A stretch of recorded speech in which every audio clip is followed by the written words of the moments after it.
So I haven't posted a video in a while. It's kind of a awkward angle, but I'm like walking in between buildings in a little courtyard, so I'm trying to be a little bit discreet. But yeah, I've been thinking about the differences between liberals and conservatives. Like, I'm 43 and I've officially considered myself conservative for like 2 years now. Maybe not quite 2 years because I was kind of in a transitional stage for a little while. But the first 41 years of my life, I definitely considered myself liberal. And I know some of the things that kind of changed me. I mean, 2020 was chaotic and opened my eyes to so many things that I had never even thought about previously. So that was part of it. But I've been, since the midterms, I've been thinking, like, is there a personality difference? Are there psychological differences? Like, what are the differences between people who lean more left or more right? And I know there's the saying, if you're under 35 and you're conservative, you don't have a heart. And if you are over 35 and liberal, you don't have a brain. So I guess that means I was brainless for 6 years. And that's fine. I probably was. But, yeah, so I started looking into this over the last couple of days, reading a bunch of articles, and then just, again, analyzing myself, and then really thinking about the people I know who lean more left or more right. I don't know that it really has a lot to do with intelligence. Sometimes education level can be a factor, We've all seen that universities and colleges have pushed a lot of leftist ideologies. That's kind of what has happened in recent decades. But it's not like IQ or anything like that, so you can't necessarily say it's any of those types of factors. It's not even like whether you're an introvert or an extrovert. So some of the things that I read up on, one thing is it said that conservatives react based on fear. And I was like, well, that doesn't really make sense because, the whole COVID-19 thing, it was the conservatives who did not want to put on the masks. They did not want the lockdowns, at least, after the initial few weeks or so. They were more likely to not want the vaccine once those started to get pushed really hard. So, I just got something in my shoe. So it's like, that doesn't make sense. Then I realized conservatives weren't afraid of COVID so much as they were afraid of losing freedoms. And, part of it was, no, I don't personally want to lose my freedom, but I think it was more fearful for future generations, like for our kids and our grandkids, if we start giving into the government and letting them guide our day-to-day existence and what we can or cannot do, then, what else are they going to push for? And what point will we be to in the next generation and the generation after that? So it's like, hell, I would rather die of COVID than give government control of me. Because I'm afraid for my kids. So I was like, okay, that makes sense. Maybe conservatives are more likely to act out of fear. But what it seems to be is less about themselves and more acting out of fear for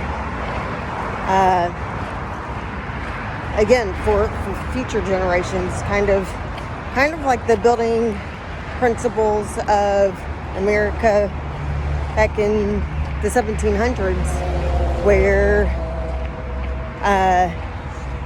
these people were putting together the Constitution to ensure that their descendants were not going to end up in tyranny. So they fought for us, less for themselves, I think. And then kind of seems to me that liberals were more selfish during COVID. They wanted you to wear a mask to protect them. They wanted you to be locked up in your home to protect them.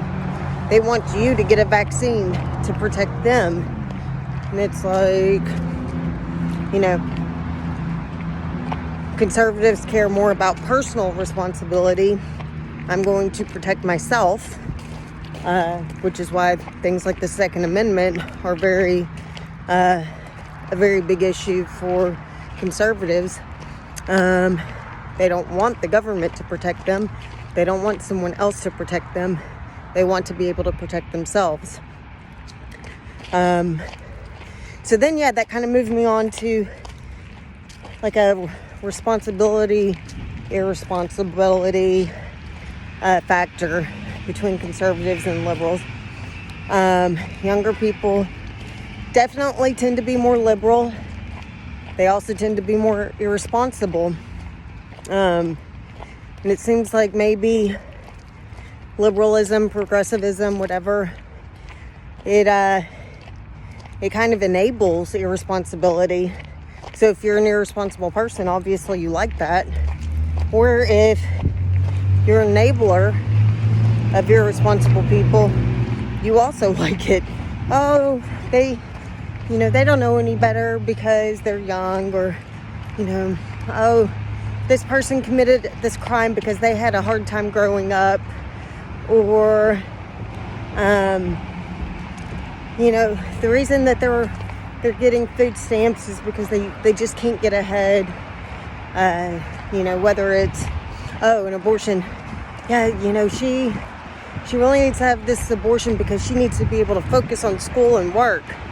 And it's just like, negate personal responsibility and do what is most convenient, or, the easiest route or the laziest route.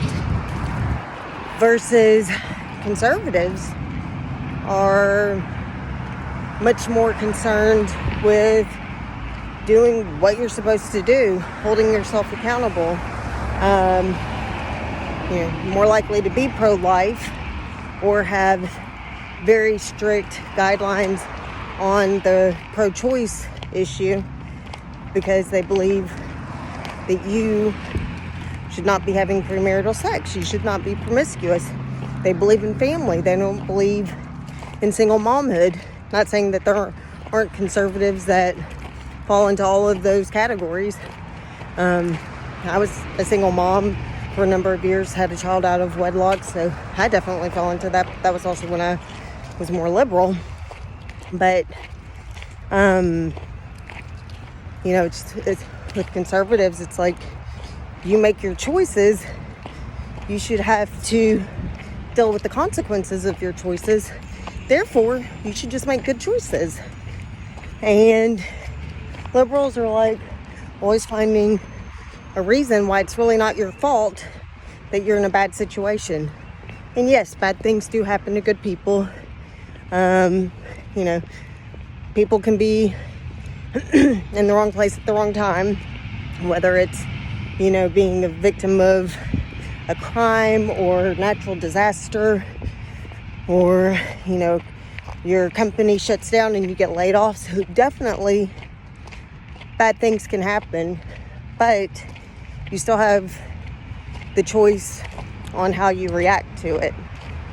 And a poor reaction is going to result in a poor conclusion. So, I don't know, I think the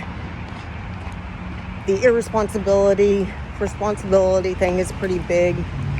I also think liberals are typically more idealistic versus conservatives are realistic. Idealistic is, we can totally abolish fossil fuels, or we can eliminate poverty, we can get rid of homelessness. Like, they just have these big picture ideas, not really that great of a path to get there. And usually they have these ideas that it's like, no matter what you do, nothing's ever going to get perfect. So it's kind of weird. Even like systemic racism or misogyny, or whatever they're trying to work on or eliminate. It's like, at what point does misogyny not exist anymore? When we have a female president, we have a female vice president, when we have female CEOs, when we've had female prime ministers throughout the world, or the, systemic racism. When is that over? We've had a black president. We have black billionaires. We have some of the most admired, influential people in this world, especially in this country, are black. But it's like, in homelessness, how do you just totally eliminate homelessness? Because you could build 5 billion homes throughout the world, but who's going to maintain them? Who's going to pay for utilities? Who's going to ensure there's furniture, a place to sleep, whatever, within these homes? And at what point do you have more people who are taking advantage of this free housing than you do people able to pay for it, And so it's just a lot of the ideas, they sound great, they sound perfect. I want world peace, and I want nobody to ever have to go to bed hungry again. But it's like so unrealistic. Whereas you have conservatives who, yes, we want to help the environment. We want to help the homeless. We want to help people who are on drugs. But we realize it's a step-by-step process, and none of it just automatically happens. You don't flip a switch and everything's totally fine. And even if you spend trillions of dollars on any one of these issues, all the money in the world is not going to eliminate these problems. And even if you temporarily eliminate these problems today, what about next month, next year, 20 years from now? So, human nature is human nature. Conservatism accounts for human nature. And progressivism, liberalism, it almost is like we're living in the Garden of Eden.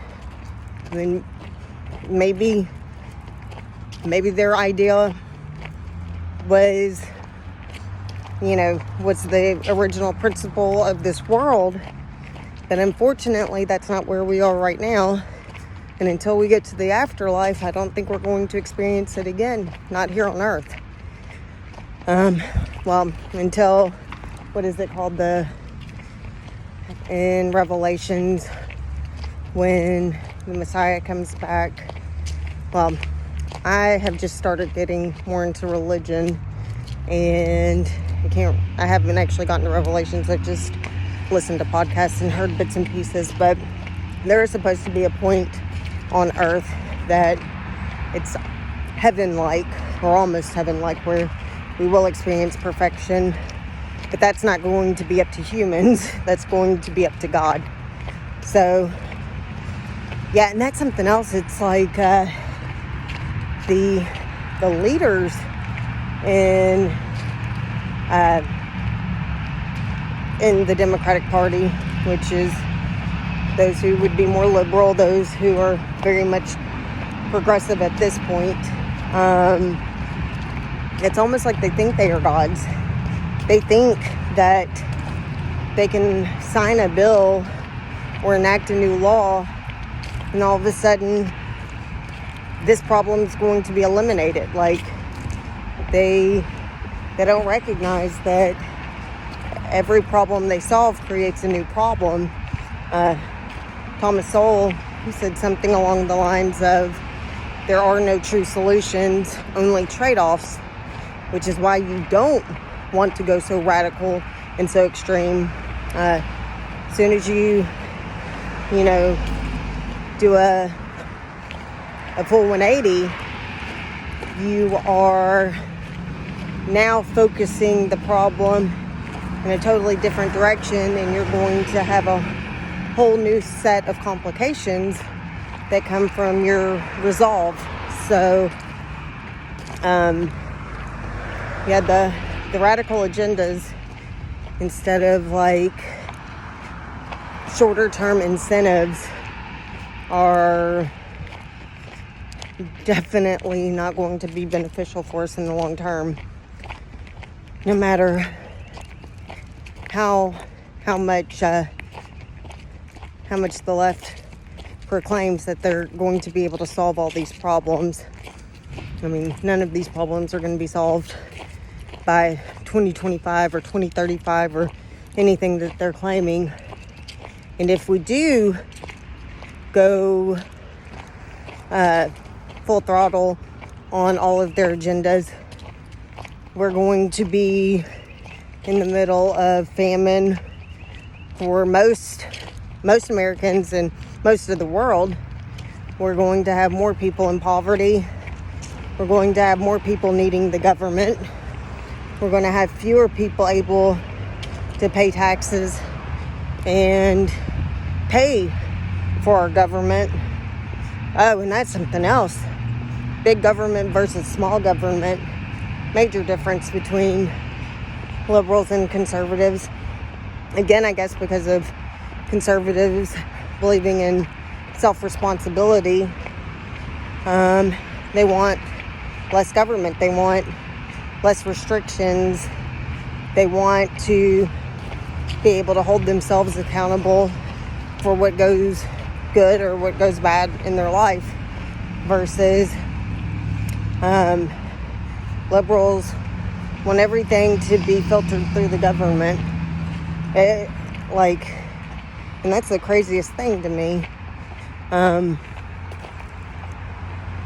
Nothing within the government really runs exceptionally well, and the more people or levels that you have for any specific item, it just seems, like you hear about California and New York trying to get solar panels installed, or trying to get a house built, trying to get an extension on your home. Or it just seems like anything and everything that people try to do in a Democratic run city or state is just much, much harder and costs much more money. And I don't understand why anyone would purposely want to seek out conditions like that definitely are going to hurt them. Oh, I just got to a mile that I've been walking. But anyways, I had a lot of great thoughts. I'm just kind of just kind of talking at this point, so I don't even know what points I've hit and which ones I've missed. But I feel like this was overall a decent explanation of what I believe are some of the big differences between conservatives and liberals. Let me know if you agree.